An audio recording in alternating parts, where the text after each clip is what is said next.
You have to be very careful because this is what's happening in this hour. A lot of people are up under an illusion. I saw the glass mirrors being broken in the spirit, and the mirrors were mirrors of illusion. And if you're not careful and be deep in tuned in the spirit to what's actually happened, seasons can shift, seasons can change, and the mirrors of illusion will continue to make you see that everything is fine, everything is good.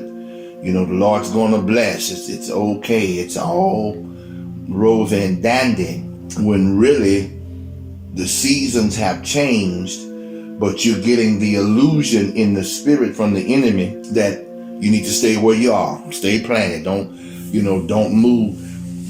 Don't get me wrong. There are times when you need to stay planted and the illusion is you need to move. There are other times that you need to move, but what you're getting, the illusion is you need to stay planted. So you gotta be very discerning in the spirit, and you gotta be mindful, because a lot of times what happens is if we, as even the people of God, the prophetic, even the prophets of God, if we don't truly discern, if we don't truly keep our faces to the Father and be real mouthpieces, be real channels for Him to speak through, if we don't get our emotions and our biases out of the way, and our hearts and what we think and how we perceive it, if we don't get that stuff out of the way, we can find ourselves prophesying an illusion, prophesying to an illusion, because not only is the person in the illusion, but if you're not in the gap, that's why it's so important. If you're not in the gap, that you're not proxy, that's different. We want to minister to people and do this and do that, and we want to get a word, we want to see, so that we can seem that we're really ministering to people. And what we do is we get caught in the illusion ourselves, because we are not in tune, we're not in the gap, we're not facing the Father and being the reflection of Him, doing what we see Him do. And then we'll start prophesying, we'll start speaking to the illusion and making that soul, that body, that man, that woman feel as if where they are is real. You become an influencer to the illusion. You got to be very mindful and careful and prayerful and unbiased. And I say this all the time, that when you come before the Father, you have to be unbiased. You can't be, this way, or this is my love, so I can't see any wrong. Or when you come, all you do is see wrong, and you can't see anything else, because now you're coming before Him in bias. If there's a bias in your heart, then it'll set up an idol, and the Father will answer you according to that idol. And that comes out of Ezekiel, because the elders of Israel were coming to inquire of Ezekiel. And the Father spoke to Ezekiel way ahead of time. He said, Ezekiel, let me talk to you. He said, the elders are going to come to you inquiring of me. In other words, the elders are going to come. They're going to ask you to ask me a certain question, but I already know their heart before they get here. So Ezekiel, this is what I'm going to tell you to tell them. Tell them that I will answer them according to the idols of their heart. So you already got in your heart. In other words, you already got a preconceived notion. You've already got a preconceived set in your heart that when you come to God, if you ask a certain way, if you think a certain way, if you look at it a certain way, that God is going to sway His thoughts. God is going to sway who He is.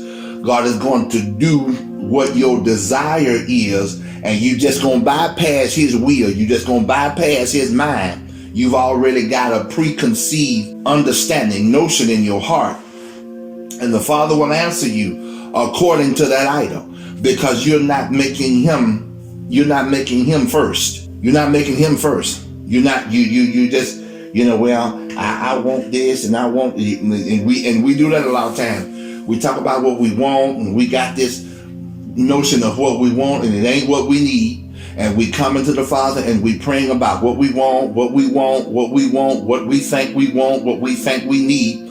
And then when we get what we want, what we think we need, we find out we didn't need it. It wasn't what we should have had. It didn't play out like we thought. And then we want to run back to the Father. No, that's what you wanted when you came to me. You didn't ask me my mind. You didn't ask me what my will was. You didn't ask me what I thought. You came to me with what you wanted. And I told you that I would give you the desires of your heart. Whatever the desire of your heart, if you don't surrender it to the Father, you're going to find out that our desires depend upon our flesh and so many other things. It is not really what the Father desires and his will for us. So you got to be very careful when it comes to the illusionists. We forget that the enemy is the most subtle or the most subtle beast that was ever created. We as ministers, we as sons and daughters, we must not walk in the spirit of subtlety. We cannot walk in that spirit. We cannot walk, because we'll find that it will be us and a familiar spirit that operates intertwined together, and it will be a real you and a false you in the spirit, and they will intertwine, and it's subtle. You never see it. When this is why you got to be tethered in truth. You'll never catch it, because it looks the same. It's a mirror. It's a straight mirroring of who you are, but it's not truth. It's not holiness. It's not. And those things is that old man that you got to continue to kill. You got to continue to keep it under subjection.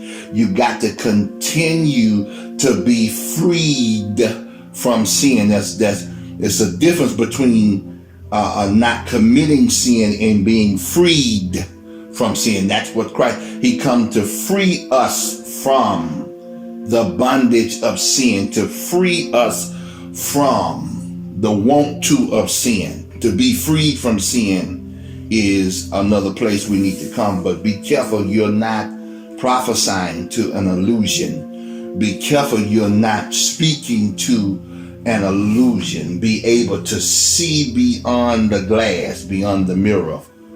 The word lets us know we see a mirror in the glass darkly. Look into a mirror in the glass darkly. So we got to be more mindful and careful that we're not prophesying and speaking to an illusion.